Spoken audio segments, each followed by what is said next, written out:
Have we got the first proper indication on this tour of who Andy Farrell is thinking about selecting in the first test against Australia? Welcome back to the channel. Andy Farrell has named his team to take on the Brumbies on Wednesday in Canberra, but how close do you think this squad, in particular the starting 15, is going to be to that which takes on Australia in that first test? I think this is the biggest indication so far. So welcome back. Put a comment down below. What do you make of this team, and what do you make of my assumption that it's the closest thing yet we've seen to the starting test team? You can let me know. Like the video as well and hit that subscribe button. I hope you're all enjoying the updates and the videos from Australia. I'm absolutely loving being out here. It is a privilege. So hopefully you guys are enjoying the content as well. Let's get into it. So as I say, I think this is pretty close. I think there's still plenty of room for movement. I think when I look at this team, there's certainly quite a few guys that I would expect to start the first test, but that's not to say that players won't be able to play their way in or possibly play their way out. Like I think there could still be movement for the players that aren't involved, but I definitely think we're starting to get pretty close to see what Farrell is thinking. So this is the team that he has gone with. So Genge, Sheehan, Furlong front row, Itoje McCarthy in the second row, Chesham at 6, Curry and Conan then in the back row completing the pack, Gibson, Park and Russell the halfbacks, Aki and Ringrose, and then Freeman and Lowe on the wings, Kinghorn fullback. So Kinghorn is the only player that keeps his spot in the starting team from that which played against the Waratahs. Let me just run through this now. If I look at that, before seeing this team, if I had to have written down what I think will be the starting test team, I'd have had Sheehan, Itoje McCarthy, Conan, possibly Chesham, Gibson, Park, Russell, Ringrose, Freeman, Lowe. So for me, 9 of those names I would right here, right now, expect to start the first test. And even then, a Chesham I could see starting at 6. I would have potentially had Byrne ahead of him, but it doesn't shock me that he's there. Aki again at 12. I might have had Tuipulotu, but could see him playing. And even Kinghorn I might have had in my starting team, but it's just because we haven't really seen him too much yet, which is why I might not have had him as an absolute lock. But I think 9 of those players there could well be the starting team to take on Australia. And it doesn't surprise, I don't think it'll surprise us really, will it, that this is the game that we're going to see pretty close to the starting team. Because the Brumbies will be the toughest test that they have on Aussie soil. You would expect they were the best team in Super Rugby from an Australian point of view. So it doesn't shock me that Farrell might have targeted this game. Plus the fact that the next match in Adelaide is this kind of Aussie-New Zealand invitational side, who have some great names signed up, by the way, the likes of Shannon Frizzell. But we just don't know what they're going to look like in terms of a team. It might be quite a Barbarians type game. So we could see a number of these players have what, like a 10-day, what's that going to be? Yeah, 10 days preparation ahead of the first test, rather than having a week or sometimes quite tight turnaround from Wednesday into Saturday. So here we are. Let's run through the team individually, but those are certainly my kind of top line thoughts that we're pretty close to the test side. So Genge, Sheehan, Furlong. Genge is another one actually. I wouldn't have necessarily had Genge starting. I might have had Porter, but it's kind of either or. So potentially I'm looking at 11 names here if I'm including him and Kinghorn, Chesham, 12 names possibly. But Genge I think has had an excellent tour. On form, you can absolutely see him starting the test matches. He's been absolutely sensational.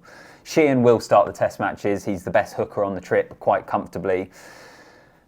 How big of an opportunity is this for Tadhg Furlong to state his claim? Because I think Will Stewart and Finlay Bealham have both been better than him so far on this tour. And as I've said in previous videos, with Furlong, you're looking at him and saying he's on his 3rd tour, he features in test matches, but his fitness and his form has been an issue. And we have actually seen players on this tour kind of return to a bit of form whilst trying to get their fitness back, Gibson Park being one of them, Hugh Jones being another. But I think this is a big match for Tadhg Furlong and whether he's going to be involved, because Stewart's on the bench. Yeah, I feel like time is running out for him, and this might be his last shot. Not quite last shot, I suppose that's unfair because they do have another game to go. But the fact he's starting here, I think, is quite significant. And I think it is Andy Farrell saying, go and prove your form and fitness to me in terms of this test series.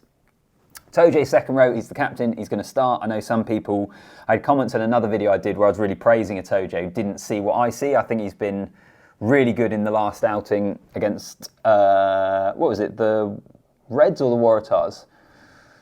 The Reds, wasn't it? That game against the Reds, I thought he was really good. McCarthy, I think ever since that Western Force game, McCarthy to me has looked like the most likely partner for Itoje in the second row. He's excellent against the Force.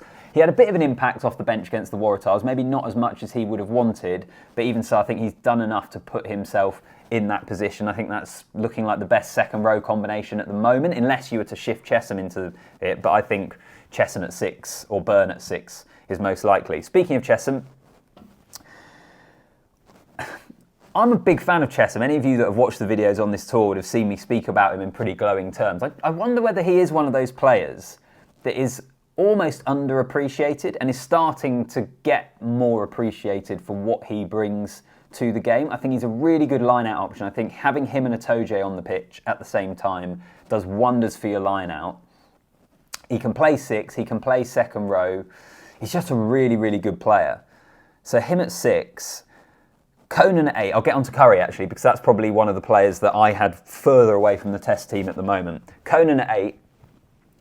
Number 8 is not a strong position for the Lions. In terms of out-and-out 8s, I really like Ben Earl. I thought he was good at the weekend, but he's kind of a versatile back row player. He has been really good for England at number 8, to be fair. But I've just had this feeling that Andy Farrell is going to go for Conan and is going to go for the guy that is the out-and-out 8 in this team. So Conan goes again.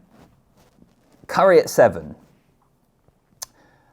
When I look at this team, I think Curry would possibly be the name that I would have as further away from the Test team right now. Furlong partly, but as I've spoken about with him, it's kind of that chance to prove that your fitness and your form is there. I think Tom Curry, on his day, is the best 7 in this squad. I think he is absolutely world class. Like, he is brilliant.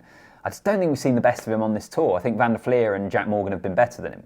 So therefore, is Curry playing for a spot in the team? Or actually, have I got that totally wrong? And Andy Farrell is thinking, do you know what? Yes, he might not have had his best performances on this tour, but I know what he can do. I know he is a world-class operator and has been a world-class operator for, the last 6 years?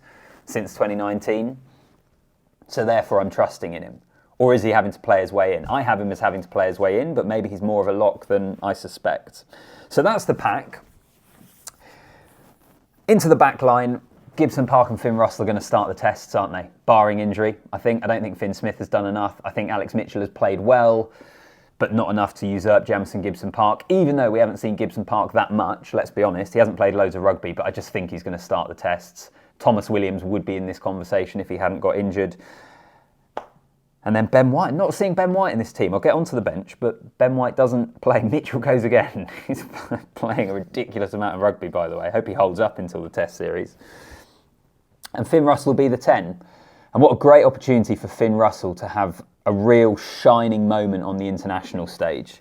Because playing with Scotland, he's never really going to have the pack that means you consistently see the best of Finn Russell. He will with the Lions. He's had a ridiculously good season with Bath. What an opportunity for him to top it all off by leading the Lions to a Test series victory. So Gibson Park and Russell, understandably, the halfbacks. Centre pairing, Aki and Ringrose. As I say, I would maybe have Tuipulotu as my 12, although he hasn't necessarily shone on this tour. Ringrose was excellent against the Western Force. Hugh Jones was very good on Saturday. But maybe it will be the Irish pair that we go with. In particular, because Andy Farrell has said, we're good when we're direct. That is his quote from the press conference on the weekend. We're good when we're direct. Is Aki better at being direct than Tuipulotu? Not necessarily, but I think we've maybe seen that on this tour so far. And so is it going to be a centre combination of the Irish, whereas people thought it might be the Scottish pair because you've got Finn Russell at 10, so you put all of them together.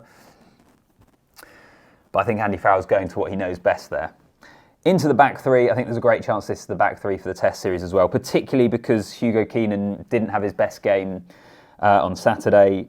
Lowe and Freeman I would have as my wingers. Kinghorn I think is probably your best option at this moment in time. At fullback, it would be slightly different if Elliot Daly hadn't got injured. So again, those injuries to Daly and Thomas Williams, you do look at the Lions team and think both of those guys would have been involved in a Test series. They might have been coming off the bench, but they would have been involved. So you feel for them. But Kinghorn's had a pretty good season, hasn't he, with Toulouse, so he's not the end of the world to call him up. I think that will be the back three, full of quality. On the bench, Kelleher, Porter, Stewart. As I say, Porter and Stewart I might have had starting, but I think that's pretty close to guys that will be involved in the test team. Josh van der Fleer, I think, could well be involved in the test team, as I've said already. Henry Pollock, so I think only one, if they were to be on the bench, only one of van der Fleer or Pollock would be on the bench. But I think van der Fleer could end up starting, and then I think it's between Pollock and Earl for who's a replacement, because of the versatility they offer across the back row, plus, you know, the injection of energy and pace that they would both bring coming off the bench as well. So Mitchell goes again, as I say. Marcus Smith is there. Marcus Smith, I said this, I think, in the video the other day, where he hasn't had a great tour here, but he could become part of the test squad just because he can cover 10 and fullback.